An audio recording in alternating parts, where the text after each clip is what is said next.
Riesgo País había superado los 1000 puntos, y que el mercado internacional tiene menos confianza en la Argentina hoy al momento de invertir. Pero para entenderlo un poco cómo funciona, qué es, cómo repercute, estamos en comunicación telefónica con Diego Carmona, economista. Bienvenido a la mañana de hoy por hoy, Carlos Vica en Soportel. Lo saludan. ¿Cómo le va, Carmona? Hola Carla, hola Enzo, ¿cómo están? Ante todo, muchas gracias por la comunicación.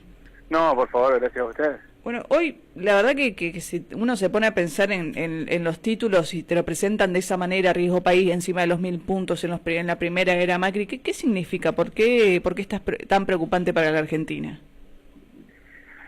Y mira, el Riesgo País es un indicador elaborado por el JP Morgan que más o menos lo que intenta reflejar, ¿no es cierto?, es... Por ahí el número 1000 suena raro por el hecho de que, bueno, superó una barrera, es un récord histórico, etcétera. Pero sin embargo lo que hace es de alguna manera arranquea, ¿no es cierto?, cuáles son los países más riesgosos del total de países que están en juego en esto de captar inversores extranjeros, ¿no es cierto? El menor riesgo sería cero, o sea, el que tenga cero es el más exacto, confiable. El más confiable sería, en este caso, bono, o sea, Estados Unidos si se quiere, pero tampoco llegaría a un 0%. O sea, pero en este indicador, entonces, lo que me parece que habría que tener en cuenta es justamente la evolución de la Argentina. Que la verdad es que la evolución de la Argentina, en un principio, yo recuerdo hace ahora un año y medio más o menos, se festejó con bombos y platillos que habíamos bajado de los 700 puntos del Riesgo País, y entonces eso de alguna manera nos hacía a los ojos de los inversores extranjeros menos riesgosos, con lo cual por supuesto es positivo, y con eso se reflejaba, ¿no es cierto?, en las tasas de intereses que la Argentina podría emitir sus bonos y toda la deuda que quiera emitir.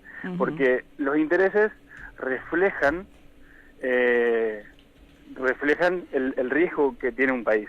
Si nosotros tenemos más riesgo, los intereses que tenemos que pagar para que nos presten son mayores. Claro. Si un inversor quiere invertir su plata, va a venir a un país riesgoso o a un país menos riesgoso. La única forma que vaya a un país más riesgoso es que ese país le retribuya con un aporte adicional, es decir, con una tasa mayor. Claro. Entonces, más riesgo país implica mayor tasa, o sea, más costo de financiamiento externo. Para que venga otra persona a invertir en la Argentina, o sea, tengo que seducir muchísimo más al mercado.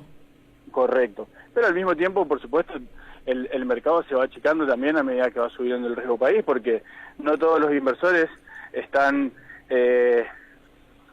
Tienen las preferencias de decir, bueno, sí, yo invierto en Argentina y porque me paga más a costa de un riesgo mayor. Hay inversores, mejor dicho, que no van, por más que le paguen más, y de todas maneras no quieren invertir porque realmente ya se vuelve muy riesgoso. Y este riesgo, en definitiva, refleja el riesgo de insolvencia que pueda llegar a tener la Argentina. Es decir, de alguna manera, cuanto más alto sea el indicador, nos estaría dando cuenta de que más probabilidades hay de que la Argentina llegue a una situación de cesión de pago, es decir, de default. Eso es el extremo, ¿no es cierto? Pero es como cuanto más alto sea el indicador, más probabilidades hay de que ese suceso llegue. Entonces, por eso también es que se paga más intereses, etcétera.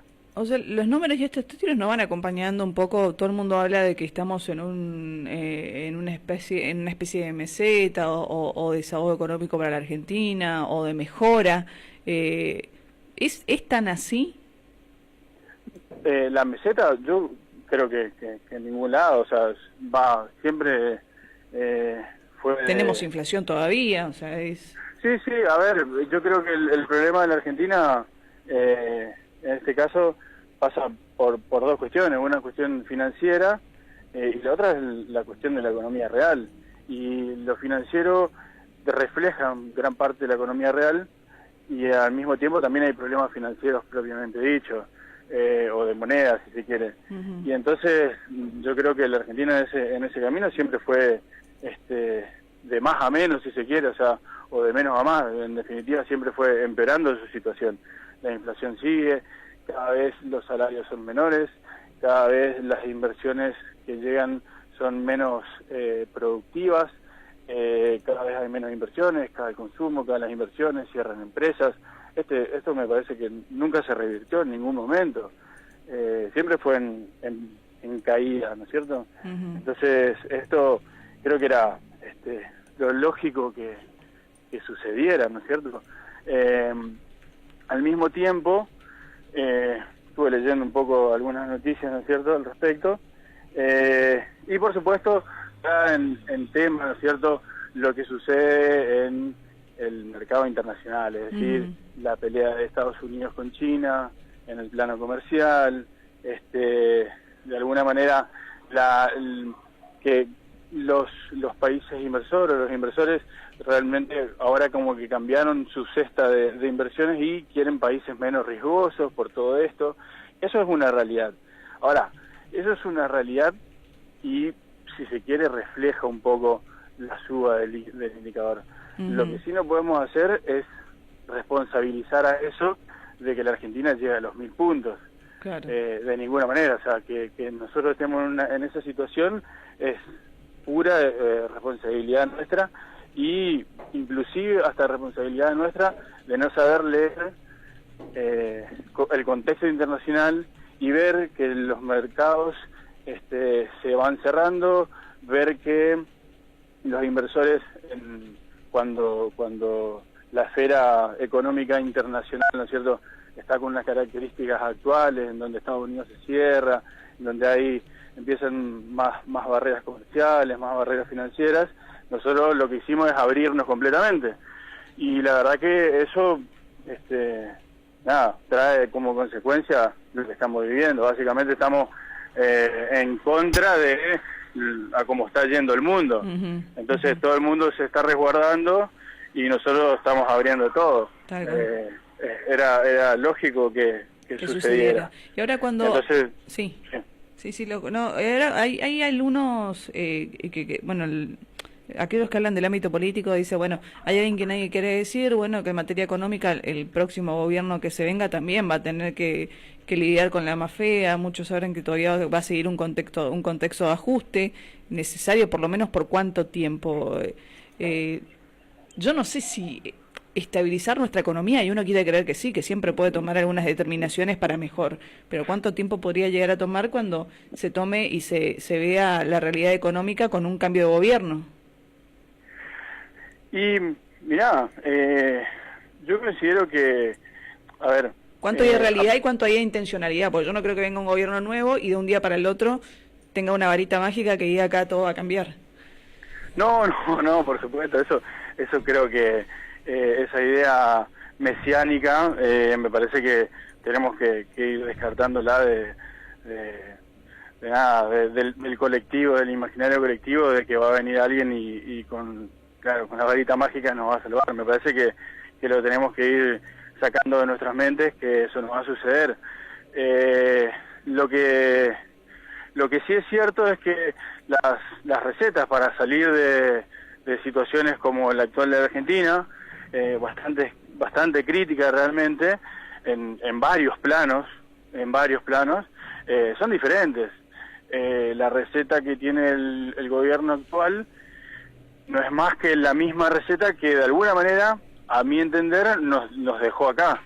Es decir, más reducción del gasto público, achicamiento de toda la economía, porque no se achicó la esfera pública solamente, se achicó la esfera privada. Y entender que el equilibrio fiscal se logra bajando el gasto público solamente, y la verdad es que yo creo que de ahí se está dejando de lado una pata gigantesca, porque la atracción que tiene el gasto público para atraccionar la inversión, el consumo y en definitiva al sector privado es enorme. Entonces, si vos achicás el gasto público, después vos estás bajando el gasto. Sí, estás bajando el gasto, pero deprimiste toda la economía y en definitiva recaudaste impuestos menos. Claro. Entonces se te vuelve una espiral que nunca la cerrás. Claro, claro. Al mismo tiempo, que esto me parece bastante engañoso como se lo expresa desde muchos colegas realmente, y al mismo desde el gobierno, que se busca, hablan de déficit, ¿no es cierto?, de cerrar la brecha del déficit, y siempre hablan del déficit primario. Y el déficit primario estamos hablando de impuestos menos gastos. Y están dejando afuera algo totalmente importante, que es los intereses de la deuda que nosotros estamos pagando. Claro. Que esos intereses cada vez son mayores. Sí. O sea, nosotros en nivel global, el déficit sigue siendo el mismo. Lo que pasa es que antes lo gastábamos en gasto público y ahora lo estamos gastando en emisión de deuda. Intereses. Exacto. Claro. O sea que la verdad que quién fue el ganador y quién fue el perdedor en esta rueda, porque el déficit lo seguimos teniendo y tenemos que seguir pidiendo plata prestada afuera para cerrarlo. Claro. Ahora, la diferencia es que ese déficit se está yendo en forma de intereses para los inversores extranjeros y locales, y en vez de ir a parar a gasto público que puedan generar mayores inversiones, mayor consumo y de alguna manera echar a andar la rueda, ¿no es cierto? Y que en vez de cerrar el déficit primario se cierra el déficit total. Diego, te agradecemos mucho la comunicación telefónica y bueno, la verdad que siempre es clarificador hablar con vos cuando tratamos de entender un poco la economía, porque aparecen los números y la verdad uno o se asusta o trata de entenderlo y después siguen pasando las cosas y uno también tiene que empezar a manejar estas variables como para decir, bueno, en qué país estoy parado y qué se puede venir. El conocimiento es poder, básicamente. Sí, claro.